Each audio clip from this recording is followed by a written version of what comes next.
in my mind, there's two, like again, coming from an efficacy point of view, there's two approaches we take to wellness and recovery. The first is muscular, and this is the stuff that we're addressing already. This is stuff like the Hyperice, Hypervolts, the massage guns, the Normatec boots, the vibrating balls, the Hyperice rollers, all that sort of stuff, along with bands and mobility. And when we talk about that stuff, we're talking about pushing blood throughout the body. We're talking about getting blood and nutrients and oxygen to repair parts of the body, which I consider muscular recovery, but there's a whole other spectrum that we're working on, and it's nervous system, it's mental. And so things that can affect that, the stuff like breathing, stuff like mindfulness, stuff like educating our members on how we can reduce that fight or flight nervous system and flip it into parasympathetic, which is a really, really hard thing to sell, right? But for most people, it's probably going to give them more recovery and wellness than the rolling your legs out or stretching. Hi, I'm Jerem. And I'm Barry. We're from NovoFit, and this is the Mate Spot Me podcast. In this podcast, we're going to speak to experienced and upcoming fitness industry leaders with the goal to give you 2 to 3 gems that you can take away and insert into your business. Really excited about today's episode.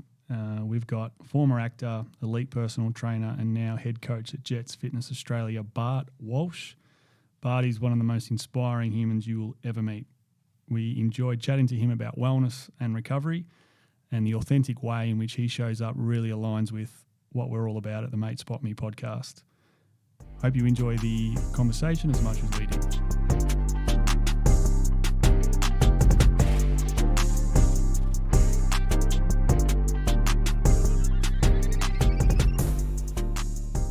And I love the idea of a single site business owner listening and getting something from it, but also a council who's got multi-sites, you know. I think that breadth of information is really important. And understanding like who's in your area and what they're offering and how you fit into that segment as well that you're trying to sell your business into, I think is trying not to keep up with everyone, but understanding what your neighbour's doing and what you can do that differentiates it. I think a lot of people get caught up in trying to chase what the other gyms around them are trying to do, and it's not necessary a lot of the time. No, and it's not saying that it's going to work either. Yeah, I've been diving into digital marketing a lot because I'm a speaker. I'm trying to find ways to get in front of more people.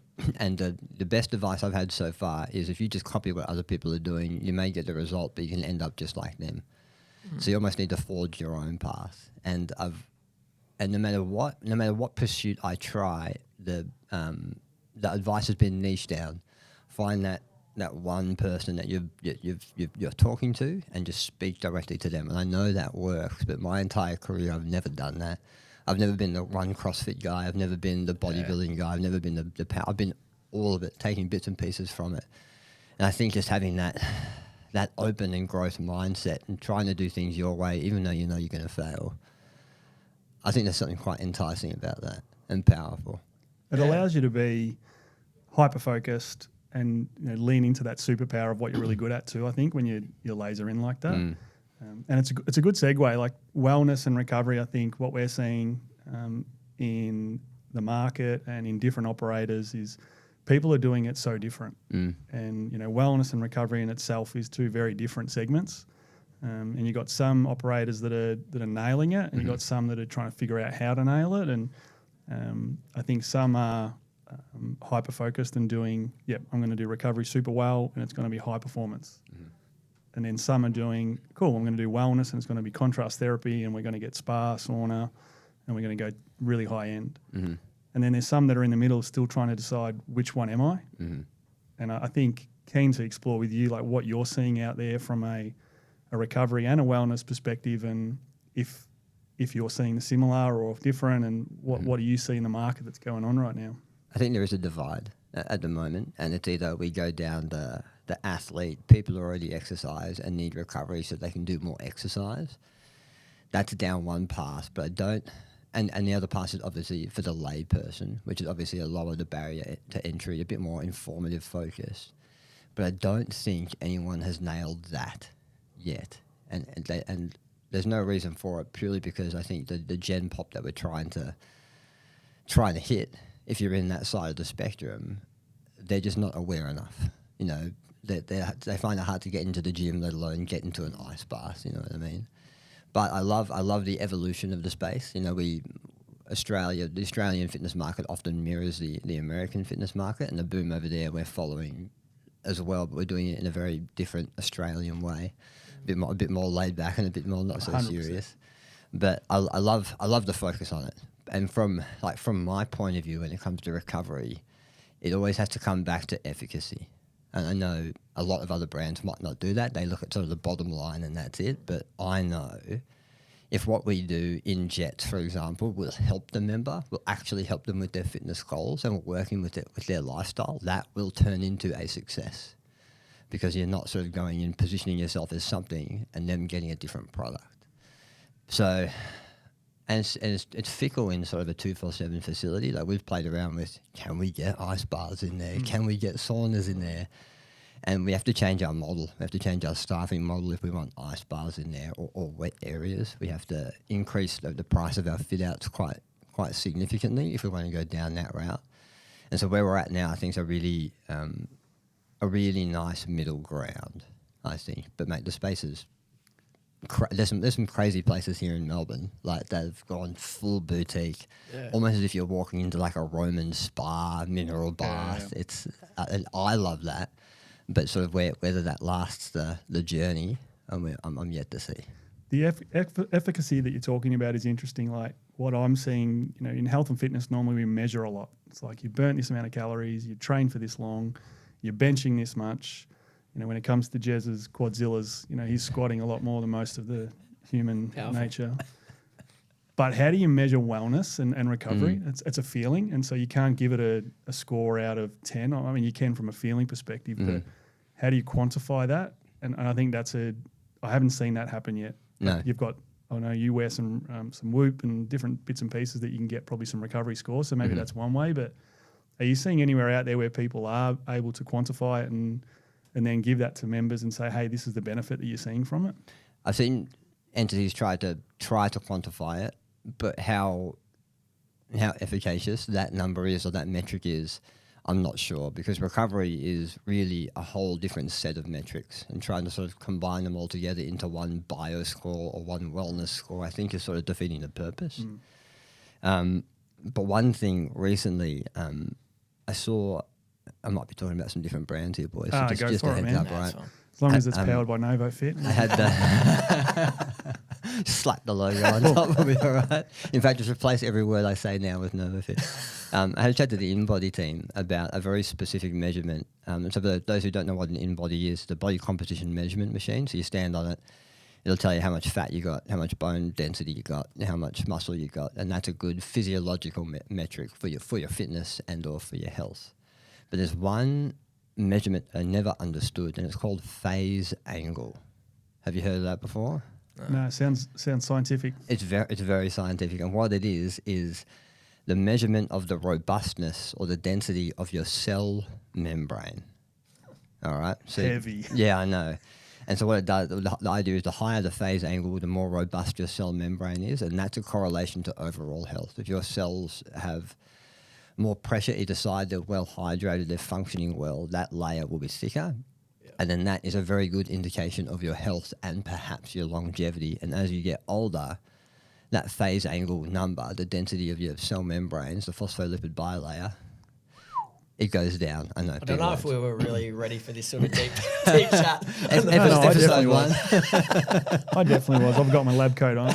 It's interesting though, right? These are the things that are critically important for people. The perceived value is huge. It is. And for the layperson, they couldn't give a rat, right? But for a coach who's coaching that person, it's such an important metric, because you can come in one day and they're in for a big leg session or whatever, and you get them on the machine to do a checkup and you see that their phase angle is low and they had a poor sleep from the night before. And then you can now go, all right, let's just dial it back today, because pushing that envelope is not going to help us in this session. I love that as a metric, but I also think there's something to the subjective way of measuring wellness, because that's all that matters, right? If my phase angle is low and all the physiological tests I've done are low, my Whoop tells me I'm in poor recovery, but I feel good, that's a big tick in my book. Look, there's work to do, no doubt. There's obviously something more happening, but I think there's something to that subjective measurement. Yeah, and I think it's the generation are coming through and using our facilities now are probably a little bit more in tune with that. It's like, do I feel good? Do I not feel good? I think speaking to the older generations, I mean, my folks, if I said to them, you know, how's your wellness feeling? It's kind of, what do you mean? I'm just pushing on. It's a generational thing, yeah. I think too, like with the everyday person, like how it fits into your business. And I think a great example is to the body scanners. So there's a lot of body scanners where the barrier of entry to use is really simple. All you're doing is taking your shoes off, you're jumping on, you're holding onto a couple of things. But the data you get out of that versus a more intrusive thing, like some where you have to take your full kit off, get on, get a 3D scan. Yeah. Like get dunked, yeah. More accurate data, but you're not going to get as many people using it and doing it. So it's similar with wellness or recovery in a 24/7 space. It's about convenience and ease of use. So what fits into your model, people can just come in and use it. We were at a conference earlier this year, and there was a discussion or a presentation about, I guess, recovery in those facilities. And what I found interesting was there was more sites, 20% of sites that had put saunas in, over 8% of sites that had put in recovery boots and massage guns, which to me seemed backwards. The price to put into your facility is very different, but your use of your members and your buy-in is going to be a lot greater in something that's easier for someone to use.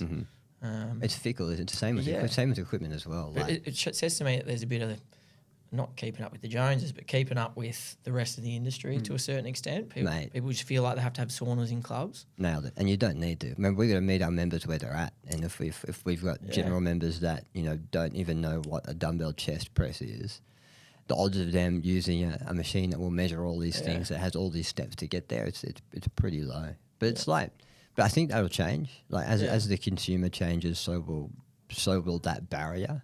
And I think it makes me think of e-gym, right? Like, hey, there's one of the brands. Yeah, I know. Not by design, by the way. I love e-gym, and I wish I could use e-gym more, just for the progression side of things, to make sure I'm using the right weights and the right tempo and all that sort of stuff. But I know you guys will agree to this as well. There's a gap between your general punter who has never used this machine before and them using that machine to its fullest potential. I think the market will get there, but it requires almost a gym to be created around that piece in a way.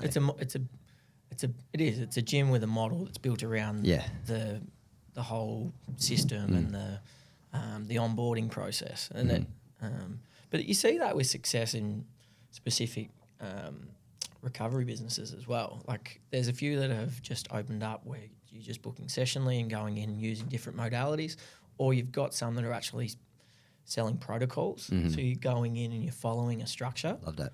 How does H&F do that? How do you do that at scale in a model like what you guys are doing?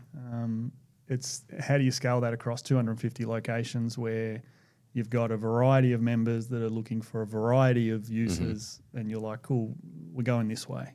You're the head coach and you're the fitness expert. Like, how do you steer that to achieve, you know, a greater impact and a greater, wider impact to your members? Well, it all comes back to the member.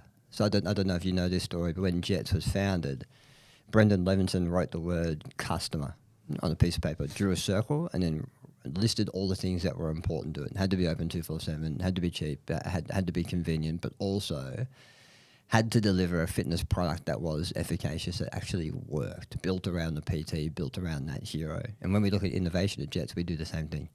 You know, we don't assume. Sometimes we assume and we try things, and often it doesn't work.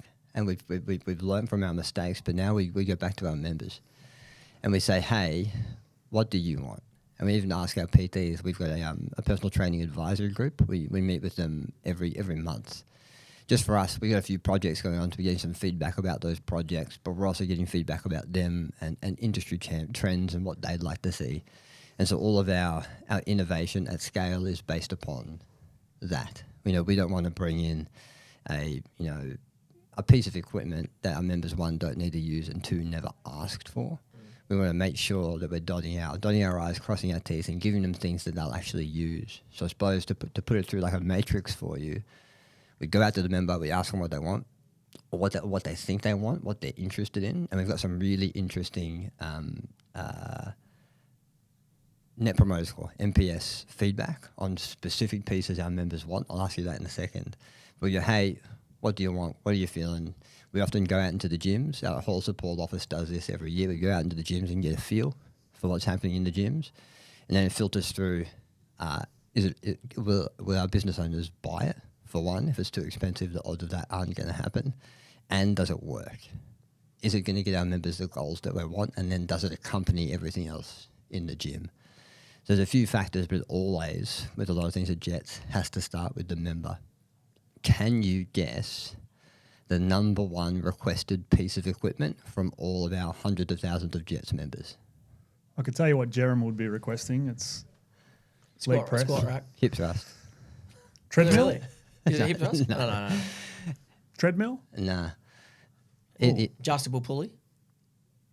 No, but that's close. Yeah. I think that was number 3. Yeah. Number 1 was adductor, abductor, dual machines. Yeah, which says something that may have been a gap that we missed in previous designs of our gyms, which we've now added back in. But that's what people want, and so now it's a part of our core piece going into all gyms, and hopefully retrofitting into other gyms too. But it's very interesting Because it's quite a specific piece as well. Like, I think I might actually. The reason I said dual pulley because I reckon I had that conversation with Ben. Yeah, it was up there. A couple of years so ago. it was adductor, abductor, more cables, more pulleys, and benches.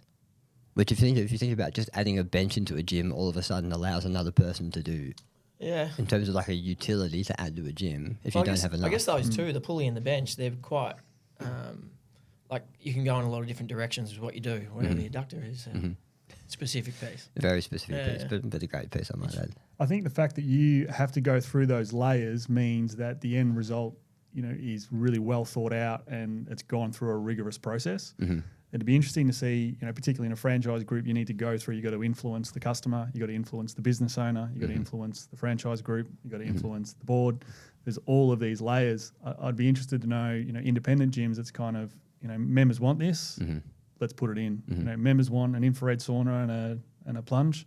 Let's put them in. And then you put them in and you're like, gee, I wish we had thought this through a little bit more. And so I think the end result for Jets and for a franchise group is probably a little bit more sophisticated and thought out versus an independent that can be a bit more agile. Correct. And there's pros and cons to that too. Like I love the idea of a member saying, hey, I'd love a TRX or a suspension trainer, and then the next day having that in the gym and having that wow moment as an independent operator. From a franchise point of view, everything's filtered through a franchise lens. If we say, hey, this is approved, we can get this in, this is a great idea, let's get that into, it's going to be the Wild West. And all of a sudden you'll go to a Jets in Sydney, and then when you're traveling, you'll go to another Jets in Brisbane, you'll be like, these are two totally different products. And it doesn't. So there's a bit more responsibility, and that's why I'm sure it's the same in a lot of franchise businesses. To even get one piece approved or added to the list is tough, because we're not just adding it to one gym, we're adding it to 150. So wellness and recovery in Jets. Talking about those layers and those things that you're trying to work through to get to the end result and customers. Are customers asking for it? Is that PT group asking for it? Why don't we have saunas? Why don't we have plunges? What are we doing with recovery? Yes, absolutely. It is the trend at the moment, and I think ice baths and cold plunging is. I think it hit its peak a few months ago, and it's slowly sort of on the downtrend of popularity, but still there because it still works, and they're definitely asking for it. But I think there's sort of, in my mind, there's two. Like again, coming from an efficacy point of view, there's two approaches we take to wellness and recovery. The first is muscular, and this is the stuff that we're addressing already. This is stuff like the hypervolts, the massage guns, the Normatec boots, the vibrating balls, the hyper ice rollers, all that sort of stuff, along with bands and mobility. And when we talk about that stuff, we're talking about pushing blood throughout the body. We're talking about getting blood and nutrients and oxygen to repair parts of the body, which I consider muscular recovery, but there's a whole other spectrum that we're working on, and it's nervous system, it's mental. And so things that can affect that, the stuff like breathing, stuff like mindfulness, stuff like educating our members on how we can reduce that fight or flight nervous system and flip it into parasympathetic, which is a really, really hard thing to sell, right? But for most people, it's probably going to give them more recovery and wellness than the rolling your legs out or stretching. And so that's how we're sort of tackling it. We've put some products through that matrix, and they come into our gyms and they're sitting there as in our recovery zones at the moment. A good example of that is Blackburn North, which we were at yesterday. But there's a whole other side to wellness that I'm really interested in, and we've got a few tech advancements coming in the next few months that will hopefully allow our members to open up that side. Particularly for us, we're like a 70-30 split of male to female generally, depending on which location we're looking at. But there are a lot of blokes in particular that would benefit from simply writing their thoughts down on a piece of paper to promote more gains in the gym. Because there's a beautiful integration between your mind and your body that we're not addressing. And every coach out there knows this. If you can unlock this and turn this into a growth mindset and open up your members to stuff like mindfulness, stuff like breath work, all of a sudden their biceps get bigger and they're a happier member. So that's where my mind goes as well. It's not just, hey, here's some new equipment in the gym. It's, hey, here's some advice, some things you can do outside the gym, and even perhaps programming to integrate the two when you are in the gym. Is that the trick? It's like you use the product as the vehicle to get them to sit still for 10 minutes, and then they do some breath work and some reflection while they got the boots on, and it's kind of, particularly guys, right? We're terrible at that. Yes. As blokes, it's kind of like I'll go and smash some weights, then I'll leave. I won't even stretch. And I think if it's, hey, I can be high performance and put these boots on, I can't walk around anywhere for 10 minutes. Mm-hmm. Oh, there's some headphones here. I'll chuck these on, have some binaural beats going and just chill. I love that. It becomes incidental. It's like when you park your car too far away from the shops. It's incidental exercise because you're walking more. Yeah, so you kind of need to trick blokes into some mindful. Where do you park activities. the Ranger, mate? Just in the VIP section? You got to back it in, mate. She's you can't drive forward in with a big girl. All right, you that's get good. it. Yeah. But yeah, it's interesting. I think the more that we can provide a space and the ability for not just guys but male and female to sit down Absolutely. and recover and then have some reflection and some mental wellness in there, I think is huge. And to your point, if they feel better and they're happier, you know, as an operator, you've done your job, but you almost need to lead the consumer to that point. You do. There has to be a level of authority, and we know this too. Like we can ask our members what they want, but if they say, "Hey, we want Fanta and the drinking fountains," we got to say, "Hey, mate, it's probably not the best idea for that." And when it comes to innovation too, you know, we need to lead that charge, which is why I'm so excited about getting into the minds, getting into the heads of our members, and influencing them up here, and not just in here. It's exciting times. Nice. I can tell you that. I know it's a bit. People probably tuned into this podcast to listen to some blokes talk about equipment, but I think it's a bit more esoteric than that. I feel fitness a bit differently than most people, and I understand the true power of it. And most of the power of fitness lies up here. And if we can shift this to match what we're trying to do down here, the entire world will become a different place. That's inspiring. Thanks, mate. You can't stop me. I'm a keynote speaker. Gold nuggets that's what I everywhere. do. That's what I do. So what do you do in terms of your recovery? You're, the high rocks and the training. You're a serious trainer. Like, what's your recovery protocol look like on a week-to-week basis? Well, where do I start? It would be there's a grain of salt here. I've got my nervous system is compromised. I've got a neurological condition that means the stress that I give myself in the gym is often heightened. It takes people with my condition to twice as much energy to do everyday tasks. So recovery for me is vital. If I do not have it, I can't train. I can barely get out of bed. You got to be twice as good as anyone else. That's it. That's what I keep saying. That's why I'm training twice as hard. But the first is mobility pre and post workout. And there's a difference between flexibility and mobility. I'm not just holding static stretches. I do a bit of that after the workout. But it's all about controlling ranges of motion. So if I'm doing a deadlift, I want to make sure that my internal, external rotation of my hips is solid, strong, and stable. So I do stuff before that to elicit a better range of motion, which then helps promote recovery afterwards. My joints are in a better position and makes it a lot easier. And then afterwards, a bit of static stretching, absolutely. And depending on what workout it is, I'll sit in those Normatic boots for anywhere up to about 45 minutes, depending on how long my boss will let me sit in the gym for.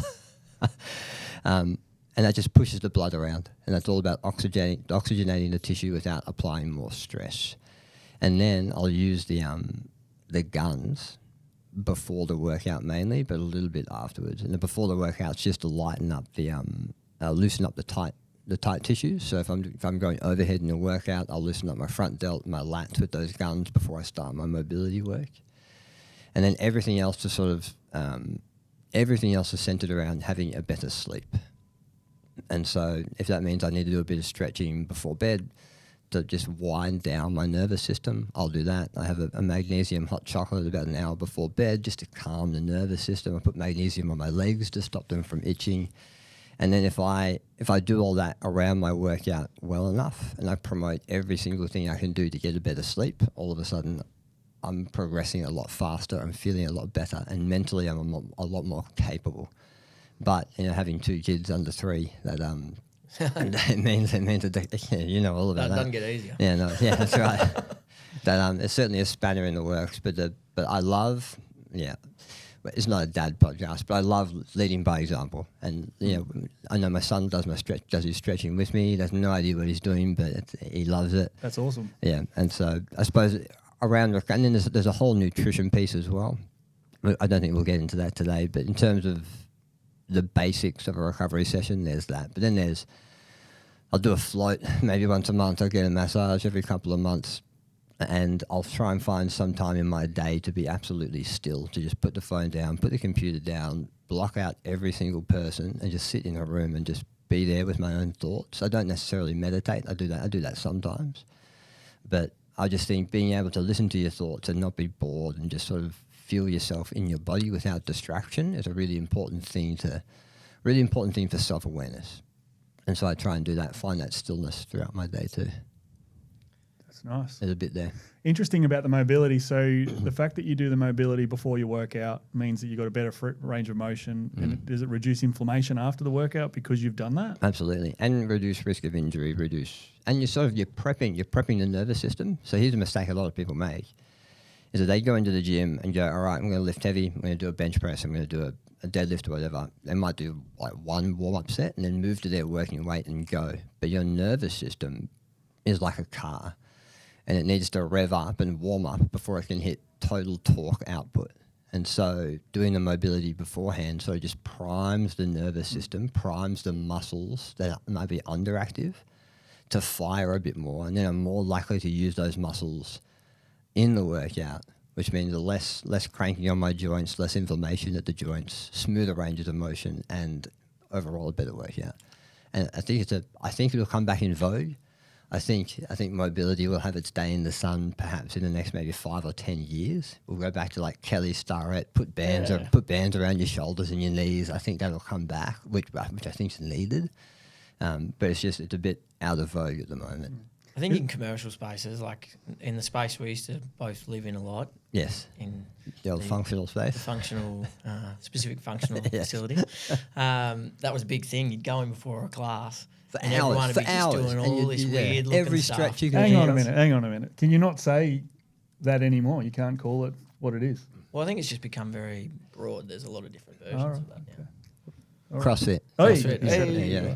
But like I still coach at one of those facilities 2 days a week, but it's not the same. Like people might be on a foam roller before, or they'll be just doing more conventional mobility stuff. But the weird shit that we used to do, the things I used to do around my ankles to try and get a better front squat. Don't get me started. I'd have a band wrapped around either way, and I'd be just moving through the range attached to a pole. But you'd make sure you do that before you unlock your thoracic, because your mobility all starts with the feet. It's a whole world. But I think there's a lot of efficacy to it, absolutely. But it's not so much anymore in those facilities. I bought the Supple Leopard book. Mate, I have it next to it looks nice in my office. the big one too, hey? Yeah. I've got it on my desk. Anatomy Trains was another one I bought, and then I read the first bit of it, and I opened it up and I was like, I don't understand any of this. This is like And now you're hosting a podcast, mate. Look at me. Good on Yeah. you. Who needs the You've made books? it. It's all good. The supple leopard. yeah. Anatomy training is interesting though. Like talk about mobility. Like I can't remember his name. Can you remember that bloke's name? No. Can we get Henry to Google it? Oh, he's thrown to the producer. Anatomy trains. That's But class. anatomy trains. So essentially, back in the day, they used to carve up. I'm going to use a lot of language that probably isn't correct, but they carve up cadabras and bodies, and they would slice through. Where this guy actually went along the muscle and established that a lot of the fibers are connected. So the muscle fibers connect into the tendons, which then connect into the ligaments, which then connect into the next muscle. So there's actually these chains of muscle and tissue that run through the whole length of the body. So exactly that, the mobility through your feet and your ankles can impact up your through chain. your upper body. And you get it through movement as well. Like It's not as sexy though, is it? Mobility. It's like, Oh, it's not. I'll just jump in a plunge and be freezing for 4 minutes. And No, but I think- everyone's doing that on social media, and that looks cool. And so I'll be well, But what you're talking about, you actually got to apply yourself. You got to be disciplined. You got to be hard at it, and It's you'll a get the hu- benefit. But correct. But then the other side of it is like people are running businesses. Yeah. And like we've done some stuff with a business called Mertha out of Italy that is more high-end wellness. And there's been a few projects we've worked on with probably some of the leaders in the industry over here. And we've gone and Barry's been through facilities in Italy. I'd been through a facility in New Zealand where it's very... they're designed with real purpose, and it's about the experience and the flow or the protocol. Whereas some of these leaders, you're fitting out a big space, but it's still all right. How do I maximise return on this environment? And I think that's probably one of the big differences with a lot of the globally, like real wellness businesses is, all right, what's the experience, what's the protocol, and what's the outcome from that versus just how do I make money out of it? And I think they're so different. Recovery and wellness, if you put them together and you're trying to activate both, it's a really difficult task. It is hard. You're right. Because what you're trying to do is you're trying to create a wellness experience that is typically high-end, typically a really internal experience. And recovery is a little bit more quick at it, more high-performance, athletic. And so in Europe, it was really interesting going through there as we did our discovery and trying to understand this segment a little bit better, is their wellness area would be 3/4 of the gym, and then the gym would be a quarter. Interesting. And so it's like the complete flip side of the way we do it here. And so in Australia, we've got these amazing, facilities, and we're like, how do we plug wellness in? How can we shove it in? Which corner can we Yeah. just poke it in? That cupboard. Yeah, I tell you what, it's We nice don't and need that dark in cleaning there. gear. That's right. If I paint that and put a couple of massage chairs in, Yeah. we are going to kill it. That's gold. And I think there's elements and there's places for everything. But yeah, the European way of doing wellness has been so long as well. It's definitely a cultural thing. And you look at blue zones and all these things about the European style of living. Going to the gym and smashing yourself is so foreign. It's like, why would I do that when I could go in, sit in a sauna, do a little bit of exercise and movement, but come away feeling better? And so there's a good balance. And I think from an Australian perspective, obviously our fitness market's a lot more mature than Europe, or particularly in Italy, in Germany and these other Scandinavian countries, maybe not so much. But I think we're trying to add wellness and recovery into facilities where it doesn't necessarily fit. And it's hard to say no. To your point earlier, like members want saunas, members want plunges. It's like, well, maybe that's not exactly what they What's need. in our lane? What's in Correct. our lane? What can we do well? I think like we even here, like the wellness spa industry here is quite reasonably well established. Well, it is well established. We went to a wellness conference late last year in Byron, and a couple of the boys that were there from our business, it was a real eye opener for us because we're only scratching on the surface with what we do. Like there are some deep rabbit holes. It's things, certain tonics or health and some really strange pieces of equipment that train different parts of the body for incontinence or it's incredible. But we as the fitness industry, we're just all right. How can we plug this into our So our listeners, right, are hopefully business owners, Mm-hmm. and hopefully there's more than 3 or 4 listeners. My mum will be listening. Great. Hi, Jenny. Hi, Jenny. Joe.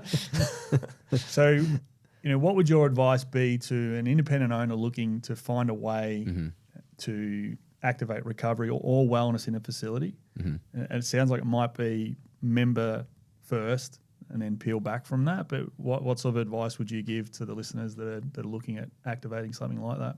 Start small. If you've got a pretty good space already, or you've got a well-designed space and maybe it's not fitted out yet, don't take away from that. If something fits in that won't take away from the product itself or the member experience, hey, absolutely go for it. But if you have to take off, half your functional area to get just a couple of massage chairs in, I don't think that's the best way to go about it. Stay true to who you are and then think laterally. If we can get some massage guns in there, they can go into pretty much any gym. They don't take up next to any space. Think small as balls. Think mobility as well. Voodoo floss. Think bands and think a lot of them, not just one small, thin band. And then you can have a coach inform this sort of stuff. And so that all of a sudden adds a whole different almost feel to your product without taking away space. And then think laterally in the sense of what you're doing digitally.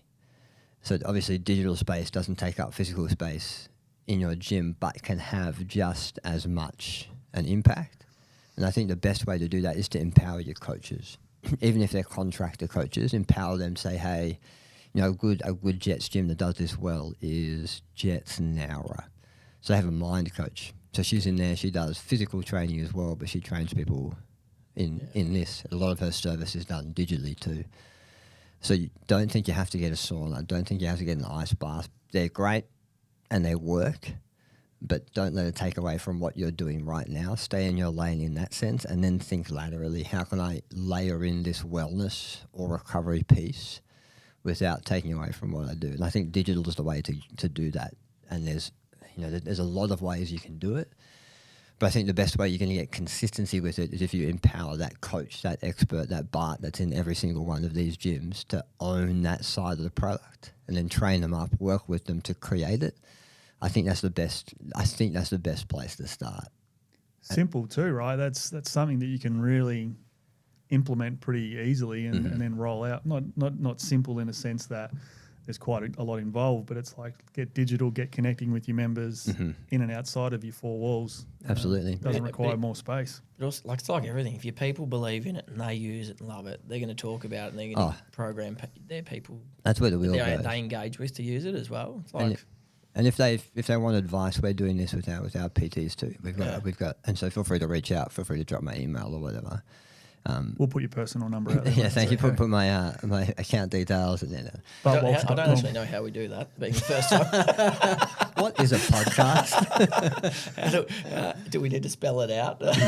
So we've got a big mission with our PTs at the moment. We have a lot of really successful and very educated PTs, and we want to leverage them and give them a bit of ownership in what they do at the gym, which is why we've got this PT advisory group. And why we're developing some project with the PT at the heart of it, because they are the heartbeat of the gym. And if they're happy, they feel like they own a really good chunk of the culture there, that's where you find longevity.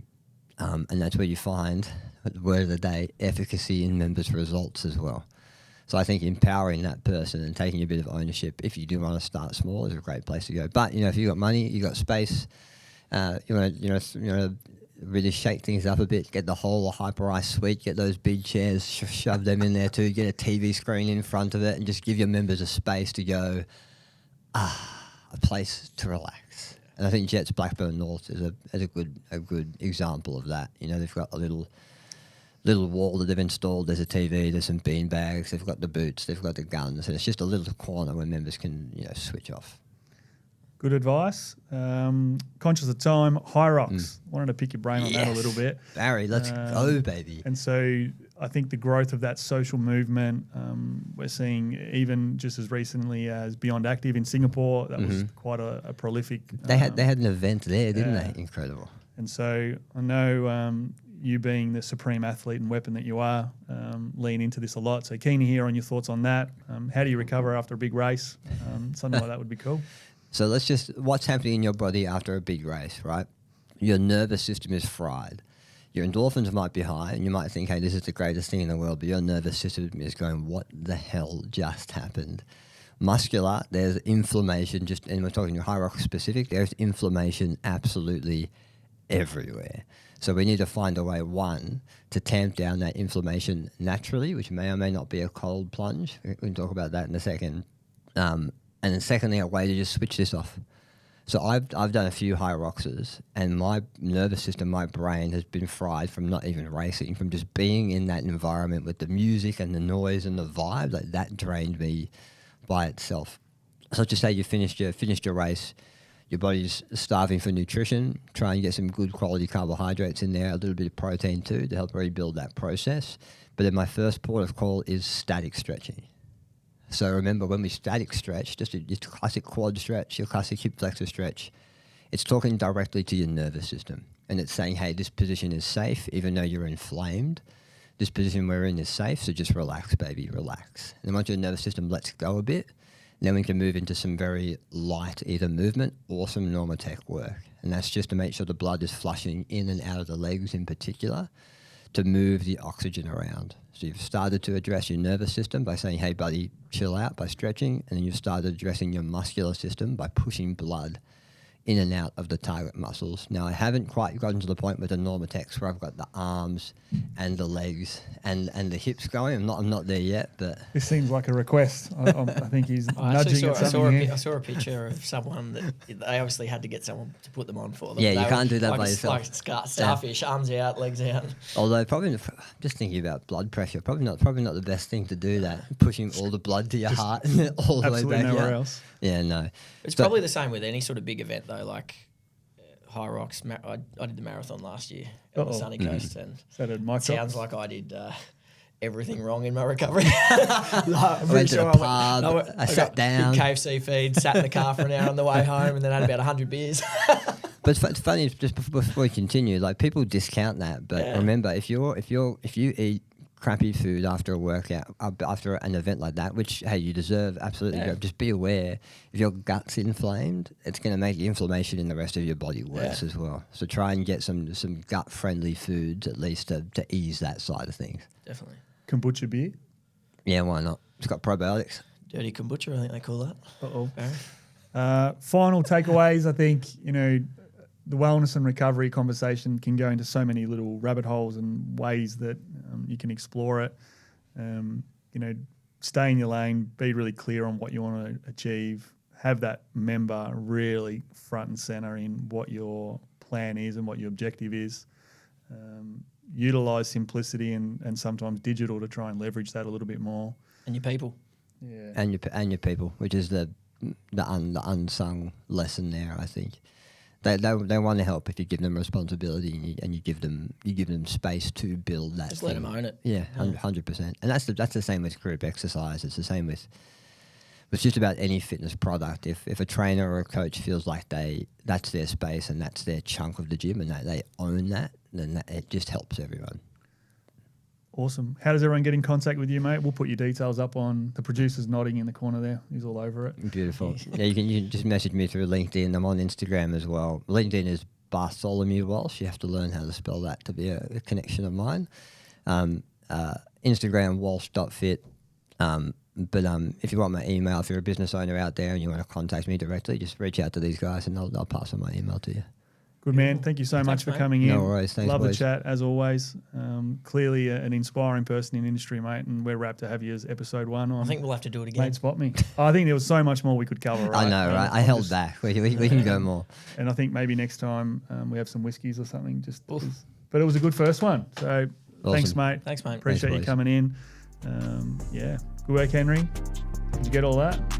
All right, good man. And that's we out. And done.